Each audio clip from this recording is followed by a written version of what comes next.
Hello and welcome back to Game of Trades, your #1 channel for videos on the stock market and cryptocurrencies. This video is going to be focused on Bitcoin. We have a lot to cover. We're seeing some volatility on Bitcoin here towards the end of the week. Lots of very interesting developments happening on Bitcoin. So we're going to take a look at what's going on here in detail. We're going to take a look at the data, what other holders are doing right now, and how we can be adapting our position to the new information that we're having. Obviously, a lot of the volatility we're seeing on Bitcoin here is correlated to what's happening on the stock market. And I know there's a lot of concern out there regarding where the stock market is heading next. We're going to be covering all that in this video. I hope you guys are going to enjoy this episode. It's going to be lots of very important information. It's going to be covered. If you're interested in following this crazy asset with us, make sure to click on that subscribe button. We make these updates multiple times a week, covering the data, covering the technicals, the macro, and how to adapt your strategy based on that research. Now, without further ado, let's get right into it.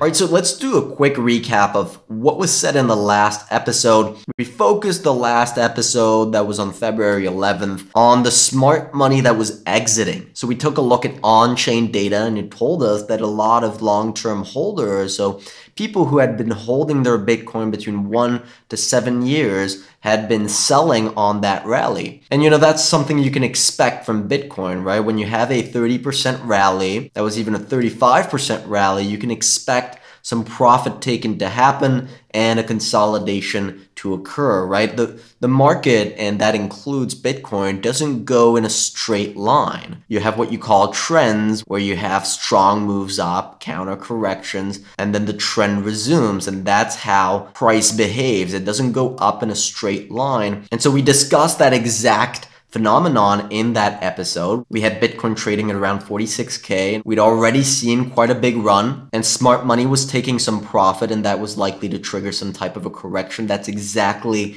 what has happened so far. And it seems like we're coming in to retest this line here that we have. This is a big technical level. If we zoom out on the weekly chart, we can take a look at what that corresponds to. Big reactions on this line here, both as support and as a line of resistance. This is our favorite price channel on Bitcoin. And we're currently testing this big level of support. That's something to notice. That's where I quickly want to jump into the on-chain data here to take a look at what's happening, because this indicator, the spent output H bands that we were looking at right here as we were topping, that's what told us we could see a correction. Now, what we're looking at is whether or not this has turned into sustained selling. And what I mean by sustained selling is, this purple area here is the area large, meaning we're seeing a high level of selling for a prolonged period of time, or is it just a tiny spike that we're seeing, and that doesn't necessarily mean anything? And the answer is that it hasn't turned into sustained selling. It's just a brief spike. So while this can trigger some downside and it can trigger excess supply in the short term, we're just not seeing that type of sustained selling that could trigger much more downside. In fact, you can see the broader trend of the profit taking from these long-term holders is generally to the downside. Ever since this spike, we're seeing big lows here in terms of the amount of selling that's going on. So that's promising on Bitcoin. It kind of reminds me of what was happening here in July. You had a big initial move up from the bottom, from 29K all the way to 42K. That was a massive rally. And then you had this spike in selling that triggered this small correction. It was a 10% drop. And then the trend eventually continued, and you saw more sustained selling right here as that local top was forming. So this is pretty good news. I wouldn't say this is the only thing that builds a bullish case. We're going to take a look at other data, but I definitely wouldn't have wanted to see more prolonged selling right here. This is what I was looking for to confirm a bullish short-term case on Bitcoin. Now, in terms of the general supply dynamics on Bitcoin, we like to always take a look at the bigger picture on Bitcoin. Obviously, you have wild volatility month to month, but in general, we take a look at on-chain to know what kind of market participants are currently in Bitcoin. Is it just short-term holders looking for short-term gains and speculative price action? Or is it more long-term holders that understand the underlying value case for Bitcoin? And that's where we take a look at this chart here. For example, in 2018, in the big speculative run leading up to the top, you had long-term holders absolutely disappear from Bitcoin, right? This is a big downtrend in the long-term holders, meaning they were taking profit. And we saw the same thing in 2021, big amount of profit taking from long-term holders leading up to that top. Right now, we're just not seeing that type of dynamic. We still have quite a lot of long-term holders and still very few short-term holders. So the speculative, dumb money, you call them, you want to stay away from Bitcoin when there's a lot of these players that don't know what they're doing and that are in Bitcoin for the short-term gains. You want to stay away from these types of big spikes, right? In 2018, in the speculative run, you had a big spike in dumb money. Same thing in 2021 leading up to that top. So seeing very few short-term holders, lots of long-term holders, that builds quite a nice bullish case for Bitcoin. And it gives us some safety in terms of how easily the market can break, right? Back here in 2021, you had Elon Musk post one negative tweet about Bitcoin and the market would crash 10%. That happens when you've got a lot of dumb money in an asset. A lot of people that don't pay attention to the broader, longer term bullish case. Here we have very few of those people that are paying attention to such superficial type of news. Now, as I said, where there is a lot of concern right now is on the US equity markets. If we see a massive drop on US equities right now, I don't think Bitcoin is going to hold up very well. Now, at least that's what the markets have shown us throughout the past few months, is that there is a high correlation between Bitcoin and the stock market. And lucky for us, we're pretty good at analyzing where stocks are going next. If you haven't watched our last couple of videos on the stock market, make sure to go ahead and do that. In our opinion, there is a pretty strong bullish case developing on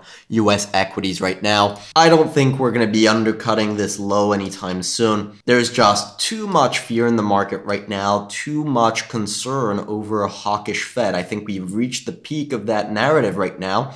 I know that's not a popular opinion. I know a lot of people disagree with that, and you're welcome to do so. Make sure to leave a comment down below explaining your reasoning. But I think a lot of people are looking the wrong way on equities, and that the 6-7 rate hikes that a lot of people are anticipating, a lot of banks are talking about, that's never going to happen. And as soon as the market realizes that, I think you're going to see a broad recovery. By the way, if you appreciate the content, if you appreciate the effort and the time that goes into making these deep analyses of Bitcoin and its relationship with the rest of the financial markets, make sure to let us know by clicking on that like button. It really does help our videos get pushed out to a wider audience, making our efforts worthwhile and hopefully making our content and our way of looking at the market and our way of educating about the financial markets more widely known. You've also got yields that are starting